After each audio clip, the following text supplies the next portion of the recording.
সর্বাধিক সিনেমা হলে মুক্তি পেয়েছে সুপারস্টার শাকিব খানের তুফান।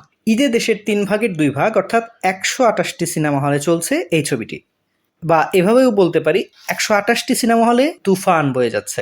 এই বিষয়টি নিশ্চিত করেছেন প্রযোজনা প্রতিষ্ঠান আলফা স্টুডিও লিমিটেড।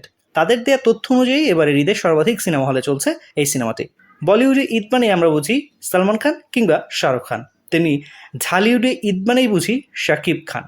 বরাবরের মতো এবারের ঈদেও দর্শকদের কাছে সবচেয়ে আলোচিত সিনেমার তালিকায় রয়েছে এই সিনেমাটি। শুরু থেকেই আমরা দর্শক যারা রয়েছে তারা কিন্তু একটি বিষয় খেয়াল করেছে, নানা কায়দায় তুফানকে আলোচনার তুঙ্গে থাকতে দেখা গেছে। রায়হান রাফি পরিচালিত আনকাট সেন্সর পাওয়া এই সিনেমা আলোচনায় ছিল শাকিব খানের বিশেষ লুকের কারণে। সিনেমাটি কেন্দ্রীয় চরিত্রে অভিনয় করেছেন শাকিব খান। সিনেমায় গুরুত্বপূর্ণ চরিত্রে অভিনয় করেছেন চঞ্চল চৌধুরী, সেই সঙ্গে আছেন 2 নায়িকা, ঢাকার মাসুমা রহমান নাবিলা ও কলকাতার মিমি চক্রবর্তী। এরই মধ্যে অনেকেই কিন্তু আবার হলে গিয়ে সিনেমাটি দেখে ফেলেছে এবং পুরোপুরি অ্যাকশন ধাঁচের এই ছবিতে শাকিব খান একজন গ্যাংস্টারের চরিত্রে ধরা দিয়েছেন রূপালী পর্দায়। এই সিনেমার সবচেয়ে বিস্ময়কর তথ্য হচ্ছে অগ্রিম টিকিট ছাড়ার সঙ্গে সঙ্গে তুফানের বেগে সব কয়টি টিকিট সোল্ড আউট। ঈদের সিনেপ্লেক্স, যমুনা, ব্লকবাস্টার এবং লায়ন্স সিনেমাস ছাড়াও বাংলাদেশে যত বড় বড় সিঙ্গেল স্ক্রিন রয়েছে সবখানে চলছে তুফান।